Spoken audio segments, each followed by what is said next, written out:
Uamsho unaboresha mahusiano. Mungu anakuwa katikati yetu, anakuwa ndani yetu, anakuwa upande wetu.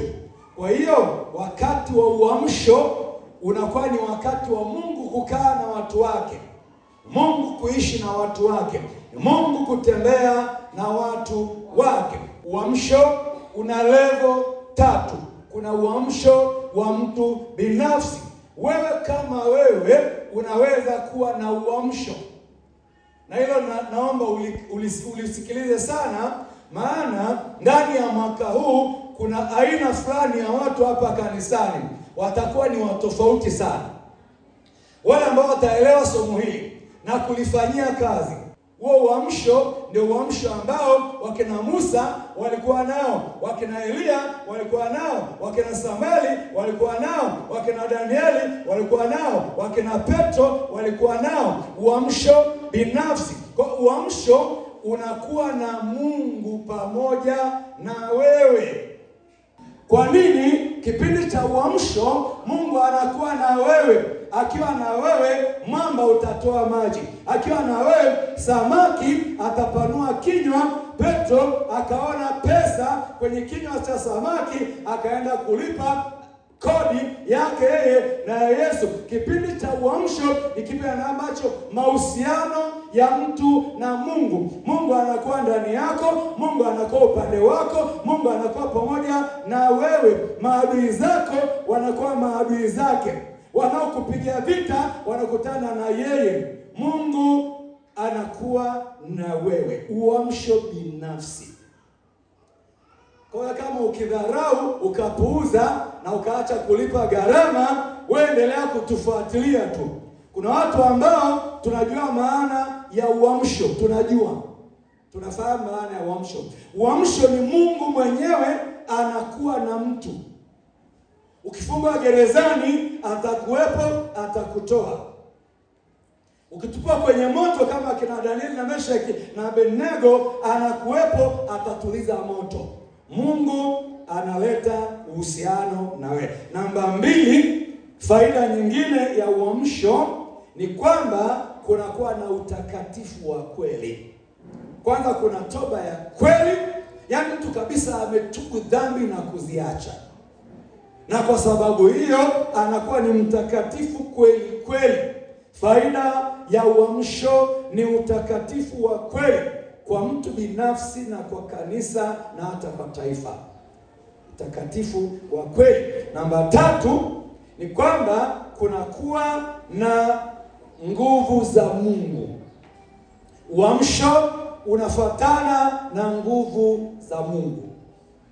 Uamsho unafuatana na nguvu za Mungu.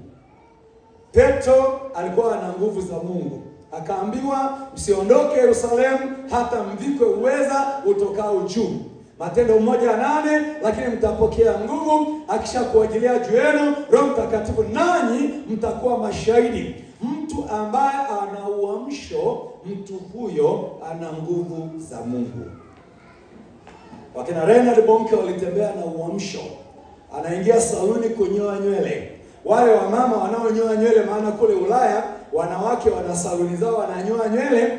Wale wamama walipokuwa wananyoa nywele za Reinhard Bonnke, ambayo wengine mlimuonaga na wengine mlihudhuria mikutano yake, walifika nusu wakashindwa kuendelea na ile kazi, wakamgeukia wakamwambia, wewe ni mtu wa namna gani? What type of person are you? Tunasikia kuchoma mioyo, tunasikia kuhukumika, tunasikia kukuogopa. Wewe ni mtu wa aina gani? Akawahubiri Kristo, akawapigisha magoti, akawaombea wokovu, ndio akaendelea kunyoa nywele za Bonnke.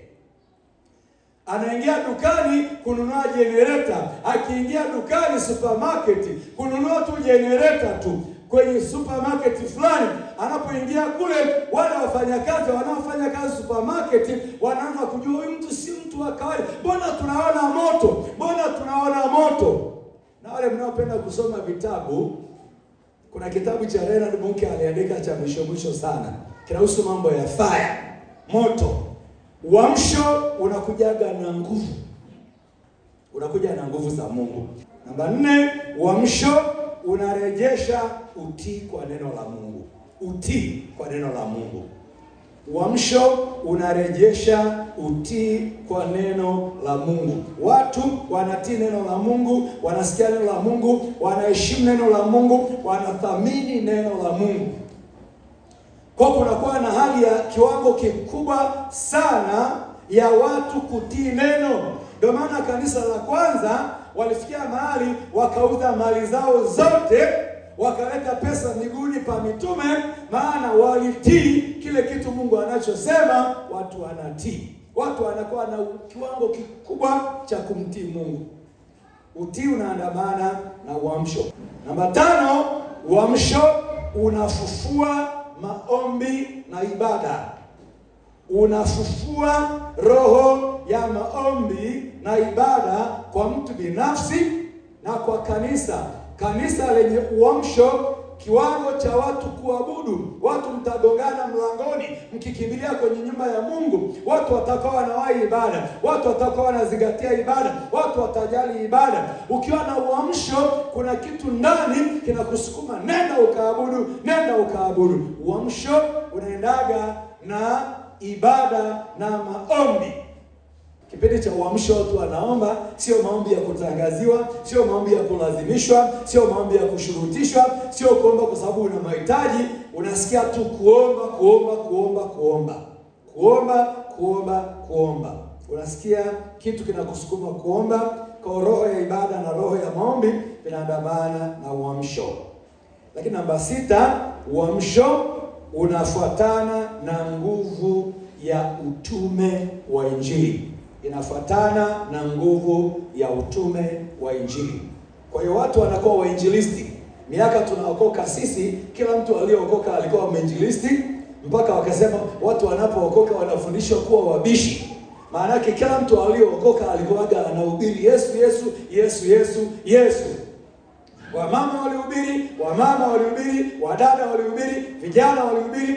Sasa hivi ukimwinua kijana hapa, ukampeleka pale stendi, ukamwambia shuhudia habari za Yesu, atatamani ardhi ipasuke aingie huko. Maana kwanza hata kuokoka hajaokoka vizuri, kusimama hajasimama vizuri, ana aibu ya kutosha. Mtu anapokuwa na uamsho, manake ni hii, kama uko hapa wewe unaga ushuhuda, unamhitaji Yesu kwa kweli, maana yake bado sana unahitaji neema. Uamsho unaandamana na roho ya utume wa Injili. Namba 7, uamsho unahifadhi kusudi na agano la Mungu. Uamsho unahifadhi kusudi na agano la Mungu. Uamsho unahifadhi kusudi na agano la Mungu. Uamsho unahifadhi kusudi na agano la Mungu. Maana yake ni nini? Mungu anarejelea agano lake kwa watu wake, analisimamia kusudi lake, anasimamia maagano yake. Mungu wetu ni mshika maagano. Kwa sababu hiyo, pale ambapo anasema uhai wenu uko umehifadhiwa pamoja na Kristo hata ukinywa sumu, maana kuna uamsho, hautakufa. Wakikukata kichwa hautakufa, wakifunga gerezani hautakufa, chochote watakachofanya hautakufa. Kwa nini? Mungu anarejelea agano lake. Hapo ndipo watu wanaponywa sana, wanafunguliwa sana, wanawekwa huru sana, maana Mungu anaangalia neno lake na kwamba analisimamia hilo neno lake. Namba 8, uamsho unabadilisha jamii na hata taifa. Uamsho unabadilisha jamii na hata taifa. Tutakapoendelea na hili somo, nitakuonyesha vile ambavyo uamsho ukiingia mahali, kuna mambo yanabadilika sana. Kuna mambo, uamsho unapokuaga mahali, kuna mambo hubadilika sana sana. Ukipita maeneo fulani, pita maeneo ya Meru na kuruhusu Meru yote pita, anzia magharibi mpaka mashariki, anzia kusini mpaka kaskazini. Angalia yale mazingira, utaona watu karibia 99% wamejenga nyumba za kisasa, nyumba bora, bora kabisa za kisasa, self contained, zina umeme, zina maji, zina tiles, zina kila kitu, mpaka vijana wadogo, mpaka wale wanaouzaga maziwa huku mjini wanaitoga muuza maziwa, wote wamejenga nyumba zenye finishing. Ngoja nikwambie, miaka kabla ya uamsho kulikuwa ni nyumba za majani. Miaka kabla ya Yesu hajaingia maeneo hayo kulikuwa ni nyumba za udongo, za majani, kulikuwa ni umasikini wa kupita kawaida. Lakini kulikuja uamsho fulani, ukapita uamsho fulani, watu wakaipokea Injili, wakaikubali Injili. Mazingira hubadilika. Mazingira hubadilika. Kwa Mrombo, kabla kanisa halija kuwepo, paliitwa ni mbuga ya chumvi. Kabla kanisa halijaingia mahali, kabla Yesu hajaingia mahali, kuna kuwaga na uduni, ufukara, umasikini na mambo mengine mabaya. Hakuna shule, hakuna hospitali, hakuna maendeleo, hakuna umeme, hakuna maji. Uamsho unakujaga na maendeleo. Na kuambia hayo kwa nini? Korea, nchi inaitwa Korea ya Kusini, alipokuwepo Yonggi-cho, ilikuwa ni nchi masikini wa kufa mtu. Leo hii ni wangapi wenye simu za Samsung? Wenye simu za Samsung. Hiyo ni kazi ya Korea. Korea kuna maendeleo si kidogo.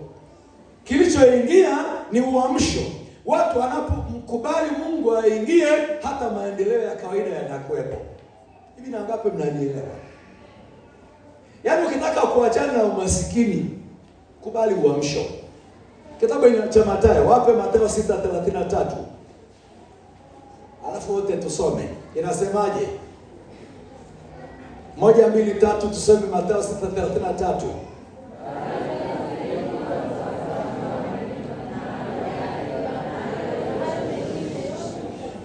Bali utafuteni kwanza ufalme wake, uamsho, na haki yake, na mengine mke utazidishiwa, nyumba utazidishiwa, magari utazidishiwa, biashara pesa utazidishiwa. Maana yake mahali kwenye uamsho, mahali ambapo watu wamekuwa bize kumtafuta Mungu na mambo yake, yaani uamsho, haya mengine yote ni ziada. Ndio maana hapa kuna watu, jamani, naomba tu niseme, kuna watu mlikuja choka mbaya sana. Kuna watu mlikuja hoi, hata kodi ya nyumba hawezi kulipa. Aiselewa anamiliki manyumba na maviwanja na biashara. Halo. Maana yake nini? Unapompata Yesu, kuna vitu vinakuja kama marupurupu. Uamsho unakujaga na mabadiliko makubwa hata ya kijamii na kimaendeleo. Na mahali popote ambapo uamsho umekuwepo, maendeleo yamekuwepo. Nitakupa maandiko mengine tunapoendelea na hili somo, hasa kwenye maombi yetu. Namba 9, uamsho unakuja na utukufu wa Mungu. Uamsho unamletea Mungu utukufu. Uamsho unamletea Mungu utukufu na heshima. Yaani uamsho unaonyeshaga Mungu ni wa tofauti. Tulipokuwa tumeokoka miaka ile, walikuwa wanasema walokole waongo sana. Mnampa mtu pesa aseme nilikuwa kichaa, mnampa mtu pesa aseme nilikuwa kiwete. Walokole waongo. Mnajifanya tu, nyie ni manabii wa uongo. Mnajifanya kunenena kwa lugha. Siku moja mwanafunzi mmoja akatufuata kinyume kutoka shuleni, anakwenda kuwasanifu walokole. Maana nasema walokole hao wanajifanya kunenena kwa lugha, wamefundishwa namna ya kuongea. Alikuwa ni mwenyekiti wa UPATA Moshi Sekondari. Akatufuata kinyume mpaka kanisani. Tulikuwa kwenye darasa la shule moja ya Muungano pale Moshi. Alafu akakuta mama mmoja amenyikoki ni faya sana, anafundisha somo la Roho Mtakatifu. Yule mama akafundisha Roho Mtakatifu. Akasema wanaotaka Roho Mtakatifu waje mbele. Yule jamaa naye akaja mbele ili kwamba aone akina Sumari wanajifanyaga kuna kunena kwa lugha. Kabla Sumari hajajazwa, yeye akakamatwa, akajazwa na akashika adabu. Bwana atusaidie. Mwanaume mmoja alikuwa anampiga mke wake vita. kwamba hakuna wokovu, na leo nakuja kukumaliza, nakuja napanga huko kanisani kwenu na kuchanganya na mchungaji wako. Yule mwanaume akanoa panga vizuri, akaja kanisani ili kwamba akamkate mke wake na panga. Alafu yule mwanaume alipokuja kanisani, alipoinua mkono hivi, mkono ukabaki huko juu, na ikabidi aokoke hadi nyumbani kwake ameokoka. Uamsho unaletaga adabu ya kiroho. Uamsho unaletaga heshima ya Mungu. Uamsho unaletaga utukufu wa Mungu. Uamsho unaleta baraka na mema ya Mungu, unaandamana na miujiza, ishara na maajabu. Uamsho unakujaga na baraka na mema ya Mungu, alafu unaleta miujiza na ishara na maajabu.